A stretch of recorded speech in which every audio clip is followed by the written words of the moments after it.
Hello, online pipe community. Ethan, Parsimonious Piper here. And once more, I am joined with Fathers Brian and Richard. Tonight's topic, tonight's topic is worship. A lot of times when we think of Christian worship, what we're immediately drawn to is what happens in the church service, in corporate worship, whether it's the style of music or whether it's a formal presentation or something less formal. But let's step back just a little from that and look at what the definition of worship is. So, from the American Heritage, there are two parts that they list to worship. Both of these are nouns which can be verbed. The reverent love and devotion accorded to a deity, an idol, or a sacred object. Second part, the ceremonies, prayers, or other religious forms by which this love is expressed. Now, Paul goes just a little more specific than when he talks about worship. In Romans 12:1, he says, "Therefore, brothers, by the mercies of God, I urge you to present your bodies as a living sacrifice, holy and pleasing to God. This is your spiritual worship." This is quoted very frequently and correctly to inform us that our lives, our bodies, our very being should be a living sacrifice, and that this is how we show that adoration to God in presenting our lives back to Him. But that therefore at the beginning of that sentence begs for the context. So let's back up two more verses into Romans 11, where Paul writes this: "For who has known the mind of the Lord, or who became his counselor, or who has first given to him that it might be paid back to him again? For from him and through him and to him are all things. To him be the glory forever."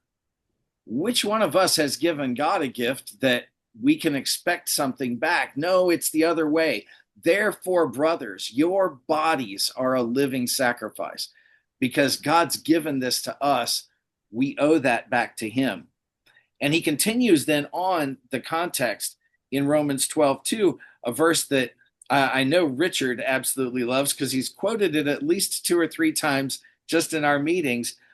And that is, "And do not be conformed to this world, but be transformed by the renewing of your mind, so that you may prove what the will of God is, that which is good and acceptable and perfect.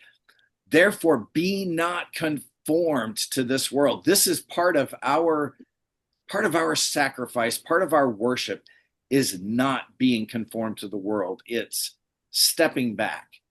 And I looked at, Richard loves the roots of words. And so I looked at the two most common words in the Bible that are translated into worship. In Hebrew, it's shachah, to bow or to lie prostrate before. In Greek, it's proskuneo, which is also to kneel or lie prostrate before. Either way, this notion is that we are submitting in humility and giving ourselves prostrate to the Lord. And it's not just that physical act, it's the act of doing that from the heart, giving our entire lives in submission. Hard thing to do, easy thing to talk about. But that's our true form of worship. So, definitions out of the way. What do we have from you guys in terms of what our historic context and how it applies to worship in today's world? Wow, that was beautifully done. I love the verb proskineo or proskineo, depending on which pronunciation you're using. And I heard somebody once, and he may have been pulling a leg or two.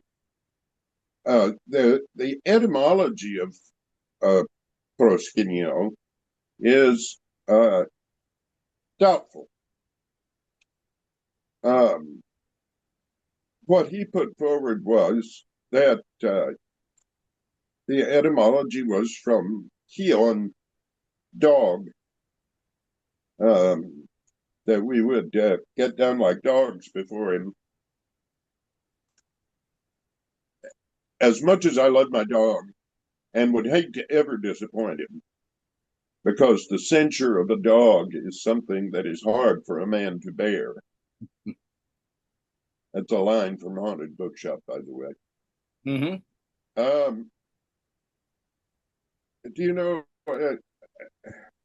I don't think that that's, I think that it is to move before him, to come before him, and that because there's uh, that kinetic word, has to do with motion. And I don't mean by that going through the motions. You can make 100 prostrations, and God bless you if you can. You can make 100 prostrations. But if you're thinking about something else, who has received the prostrations? Mm-hmm. You can be old and have to sit on the bench against the wall, but your heart can still make those prostrations. Having said that, I mean to tell you that if you are young and healthy or old and healthy and can make a prostration, and you say, well, I'll do it in my heart. Nah, you get up and make that prostration. You know, Christ didn't just think about coming down to us. He came all the way down to us. Mm-hmm. Our worship, here's my hope. Our worship has to be incarnate, because the word put on flesh. Let our worship put on flesh too. Mm-hmm. It doesn't just take place in your mind, although it has to take place there. It doesn't just take place in your heart, though it really needs to take place there. It has to take place in your body. And that means you sing or say your part if it's corporate worship. Mm-hmm. And if it's day-to-day living, yeah, you know, none of the devils have bodies, not a one of them. Mm-hmm. So they never fast because they don't eat. They never keep vigil because they don't sleep.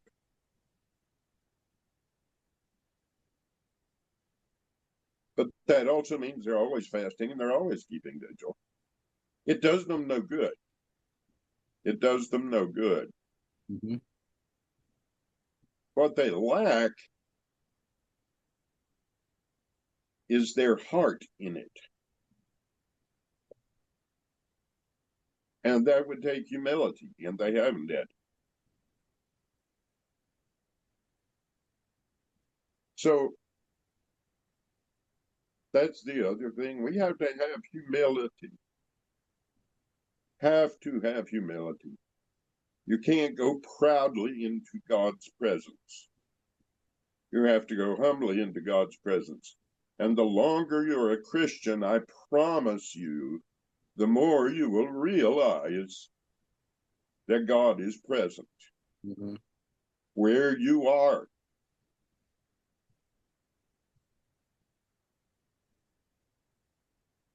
So, what's the deal about going to church then? What's the deal about having a regular time for saying the daily prayers then? And the answer is this: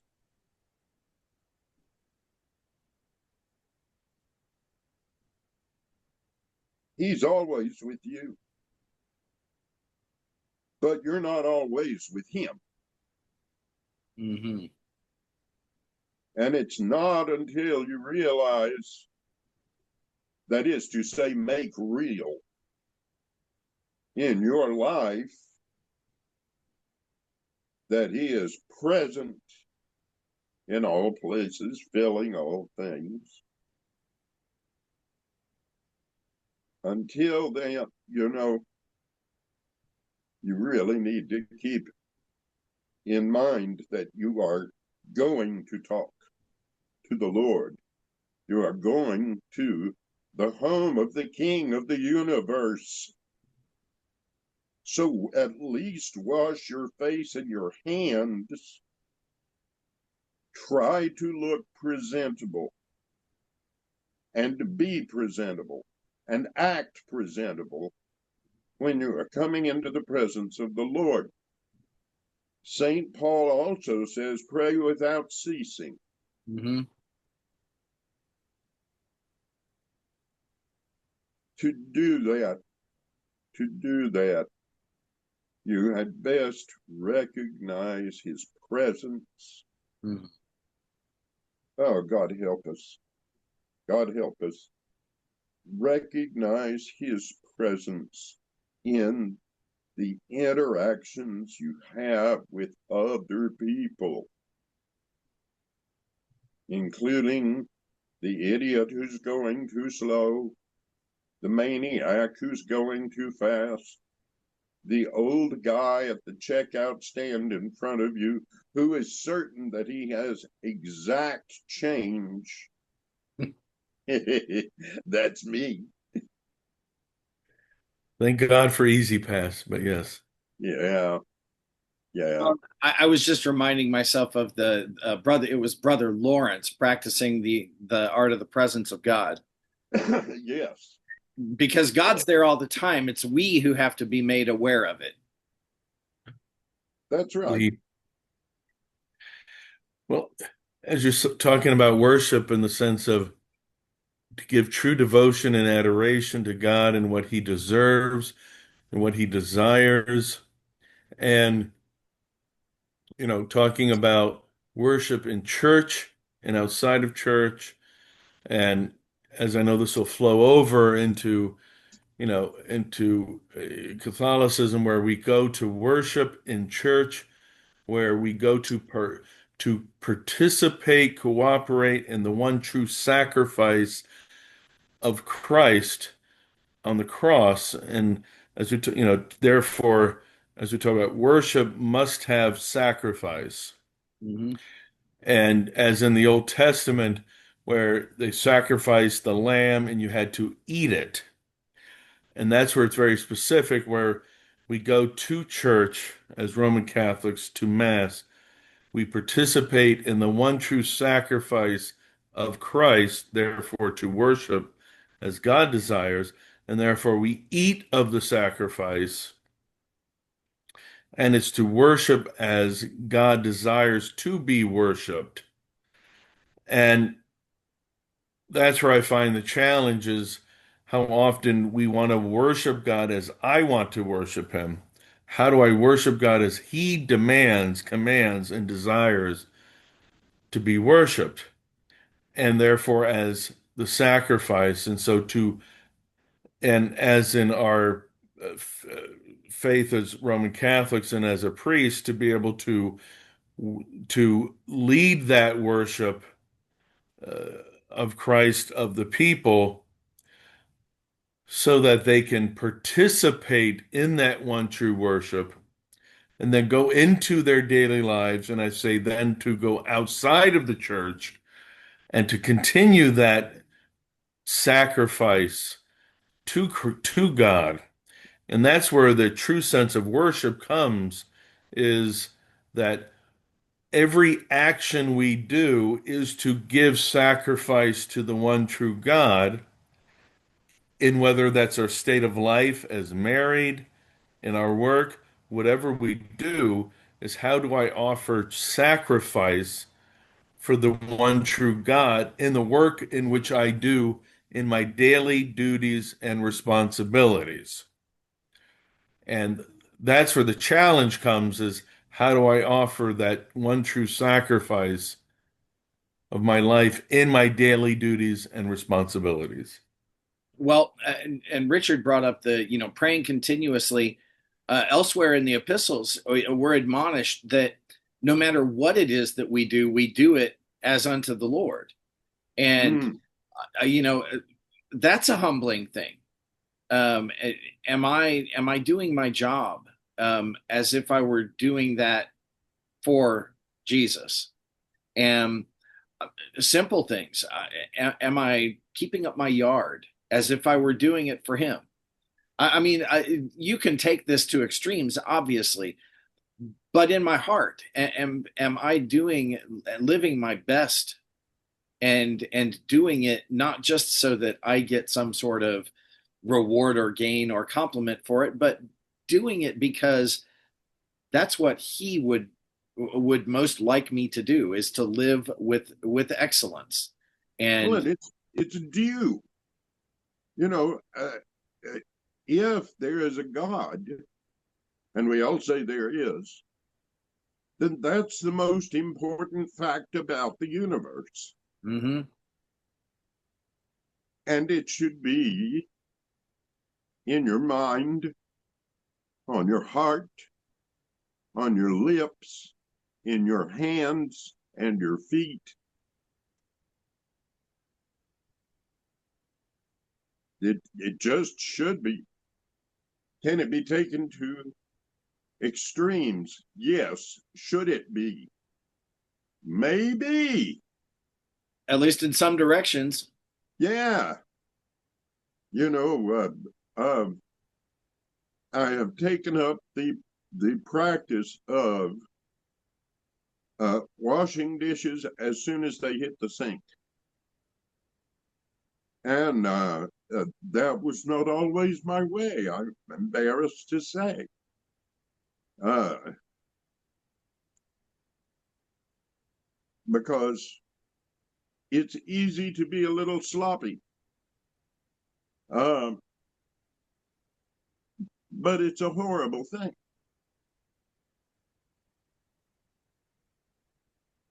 Because, I said earlier, the devil doesn't have a body. He doesn't care whether or not your flesh sins. Doesn't matter. Where does he get his enjoyment for the work of tempting you? And the answer is when you have entertained the sin in your heart. That's his reward, because your heart has strayed. Jesus said, if you look at a woman with lust in your heart, you have committed adultery. Mm-hmm. If you look at a thing and think, I could just take that and I could do it like this and nobody would ever know. Or I could fix his brake lines and that'd fix him and nobody would ever know. But you've become suddenly a thief and a murderer. Mm-hmm. Not because you actually stole anything or had an affair or caused the death of someone, but because your heart strayed from God and his way just long enough, Mm-hmm. which isn't very long at all, because it gives the enemy a toehold. That's the other thing about worship. Worship is our defense. Worship is our defense. It's our shield. And intercessory prayer is our sword on the spiritual level. I'm not saying you shouldn't have a shield and a sword, so to speak, but that's not for a spiritual battle. Mm-hmm. But worship and prayer and meditation, and one of these days we've got to talk about Christian meditation. Oh, that would be a good subject. Yeah, maybe next time. We can put that on the list. Yep. Yeah, that'd be a real good subject. Well, even worship, And because we talked worship because communal and private, but they're not separate. no, And No. exactly, because you can't, and that's where it's interesting with some Christians where it's almost like worship can be just private. And it's like that's not biblical. no, Private it's not. worship has to be grounded in communal. Right. Because if you're not part of the body of Christ, you know, Yep. you're not the whole, no man is the whole body of Christ. We're all parts together of the body of Mhm. Christ. And if you're not together, you're not at all. Oh, I want to rewind just a little bit to what you said about worship being part of our protection against the attacks of Satan. And here I'm going to bend a little bit and get into what we normally think of when we think of, corporate worship and that church music, for example. Um, there's a slight distinction that I have heard talked about between praise and worship, and that is that worship properly is us acknowledging to God who He is and His attributes, and giving Him the adoration simply for being, and that by distinction, and some of this is splitting hairs a bit, but praise can be telling each other the goodness of God, the good things that He has done in a thankful way. Both of those together are very powerfully married in song because we remember the words because of the tune. And we have direct worship songs like "How Great Thou Art," where "O Lord my God, when I in awesome wonder," and we speak directly to God about His attributes. And the tune keeps those words in our head and can help us focus on Him instead of on whatever hell is developing for us around us. I mean that quite literally. Whatever Right. Satan and his demons have developing for us, songs help us focus. I mean, Paul and Peter sang in prison, you know, and it was powerful. Um, Yes. you know, in one case, it was powerful enough to manifest a prison coming down. Um, so yes, the worship and praise continually through our week. It's one of the reasons, I I get irritated by the repetition and sometimes the light fluffiness of Christian radio today. However, the songs are written in a way, in a manner that sticks with us, and as long as we're discerning about the theological message of the songs, Yeah. we can carry that with us by listening on the radio using modern technology against the prince of this world, and we can stream it and listen to the radio. we've got a radio station near us that plays almost nothing, but I don't think anything they've ever played was recorded after about 1978. Uh, Yeah, so if what you prefer is older music, that's just a stylistic difference. Get that in your heart, and like an earworm, it sticks with you, and and undergirds your day. that's. I'd love to know the call letters. You could email me the call letters of that radio station. I I can do that. wouldn't mind listening to some of that, and I'll email you back with some Orthodox liturgical music. Uh, and you're right about style, and this is kind of a fun thing. Um, there are several styles of music in the Orthodox churches. As a matter of fact, in the Syriac church, there's a Mosul style, and there's a Takrit style, and there's an Indian style. And after I've done with it, there'll be an Appalachian style too. I've been working on setting our hymns into English hymn meter, long, common, and short. And to of course, we have the 8 modes that are cycled.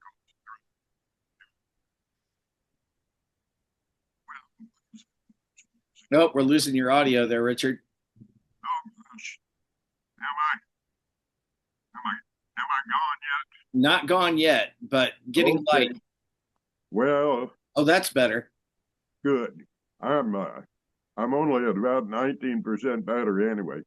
But I do want to say that there are a number of Orthodox composers now who are working on Appalachian melodies, Huh. and I recommend you look for them on YouTube. The music is just, oh, it does something for me, and I believe it will for you too. Well, I love old Southern gospel, so and I love folk music of all kinds. So I have no doubt that I would enjoy that. So it's a lot like harp singing. Okay. So that's good. That's good. They did that up in New England too. Oh, just lost you again. It's okay. I'm gonna Yeah, have to get up. My phone is pretty well dead. I'm sorry. no, no problem at all. Hang on as long as you can. Um, I was going to wrap us up with a couple of what I think are some great quotes that do encapsulate some of the things we've been talking about. One was Charles Spurgeon, who was quoted as saying, "All places are places of worship to a Christian. Wherever he is, he ought to be in a worshiping frame of mind." And that goes right along with our desire to be able to stay in a worshiping state, because it's the best thing for us, as our own spiritual armor. And then A.W. Tozer had something similar to say, and this was in a work that he wrote about what happened to worship. He said, "The heart that knows God can find God anywhere. A person filled with the Spirit of God, a person who has met God in a living encounter, can know the joy of worshiping Him, whether in the silences of life or the storms of life." And that is so true. It's true for me. I know that whether I'm in a high or a low, if my focus is on God, then I weather it. It's just it is that spiritual food for me that um, the armor keeps you going um, to be able to do that. So, well, folks, I hope that this one's been a little shorter, but I hope that you have gotten a good idea of what it is to worship. That it's not, it is getting together in a body together and worshiping. Certainly, those things are critical, and we're warned not to stop doing that as some are in the habit of doing. It is also an everyday thing because that worship service together is only 1/7 of your week. And so the other 6/7 of the week, keep yourself in a frame of worship. And while you do, maybe you light something you like and contemplate the goodness of who God is. And we'll see you next time.